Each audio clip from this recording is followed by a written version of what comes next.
about me and my journey. I started studying the occult at a very young age, and this kind of made me delusional, you could say, over time, and that I started to try to figure out my cosmology on my own. I didn't fall for most of the BS because I had experienced the other side. I knew that reality was special. I know that reality can speak to you and you with it. I know about synchronicities that are more than mere coincidence. I'd rather just stay with what I know. But you have millions of people who are told what to believe. Like literally told. They don't question. There's no discussion. Well, at least I don't claim to have the answers. The people who do are not thinking. At least the ones who comment on my videos saying moron. I can tell you that for sure. Here's my perspective. Reality is highly integrated with consciousness. If a tree falls in the woods and no one's there to hear it, did it fall? I say no, because reality cannot exist without consciousness. Okay, let's say Johnny and Susie are in a room. Okay, mainstream perspective is this. We have a collective reality, and John and Susie are in this single universe, in a room. Okay, that's probably what 90% of people believe. A collective reality. Okay, but let me present you an alternative. An alternative that's based on occult and my own research, okay? It's not a single collective reality. It's actually much more advanced than that. Imagine it like this. John is in room A in universe A. Susie is in room B in universe B. John and Susie are experiencing each other, A and B, in room C, universe C. Okay, did I lose you? Basically, each consciousness is experiencing its own version of reality. Then we have a bridge reality that is created from them collectively experiencing each other. I used to watch a lot of Bashar videos when I was young, and I'm not saying I believe it or anything, but I find wisdom in everything. He's the one who enlightened me on the idea of multiple parallel realities and blending that with the concept of being the center of your own reality. In quantum physics, consciousness is a variable in the outcome of the experiment. An electron will switch between a particle and a wave depending on whether you're looking at it or not. And here we are, the granddaddy of all quantum weirdness, the infamous double-slit experiment. To understand this experiment, we first need to see how particles, or little balls of matter, act. If we randomly shoot a small object, say a marble, at the screen, we see a pattern on the back wall where they went through the slit and hit. Now, if we add a second slit, we would expect to see a second band duplicated to the right. Now, let's look at waves. The waves hit the slit and radiate out, striking the back wall with the most intensity directly in line with the slit. The line of brightness on the back screen shows that intensity. This is similar to the line the marbles make.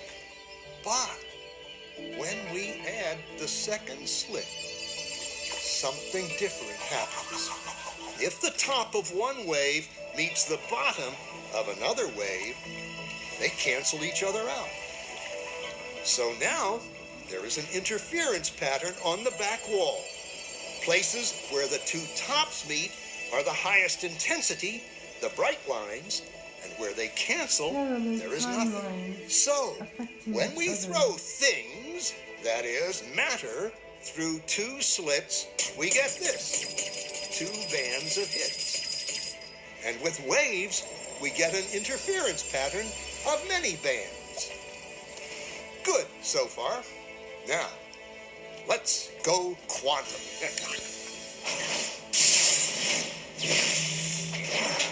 An electron is a tiny, tiny bit of matter, like a tiny marble. Let's fire a stream through one slit. It behaves just like the marble, a single band. So, if we shoot these tiny bits through two slits, we should get, like the marbles, two bands. What? An interference pattern. We fired electrons, tiny bits of matter through. But we get a pattern like waves, not like little marbles. How? How could pieces of matter create an interference pattern like a wave. It doesn't make sense. But physicists are clever. They thought, maybe those little balls are bouncing off each other and creating that pattern. So, they decide to shoot electrons through one at a time. There is no way they could interfere with each other. But after an hour of this, the same interference pattern is seen to emerge. The conclusion is inescapable. The single electron leaves as a particle, becomes a wave of potentials, goes through both slits, and interferes with itself to hit the wall like a particle. But mathematically, it's even stranger. It goes through both slits, and it goes through neither. And it goes through just one, and it goes through just the other. All of these possibilities are in superposition with each other. Physicists were completely baffled by this. So they decided to peek and see which slit it actually goes through. They put a measuring device by one slit to see which one it went through and let it fly. But the quantum world is far more mysterious than they could have imagined. When they observed, the electron went back to behaving like a little marble. It produced a pattern of two bands, not an interference pattern of many. The very act of measuring or observing which slit it went through meant it only went through one, not both. The electron decided to act differently, as though it was aware it was being watched. It was here that physicists stepped forever into the strange, never-world of quantum events. What is matter? Marbles or waves? And waves of what?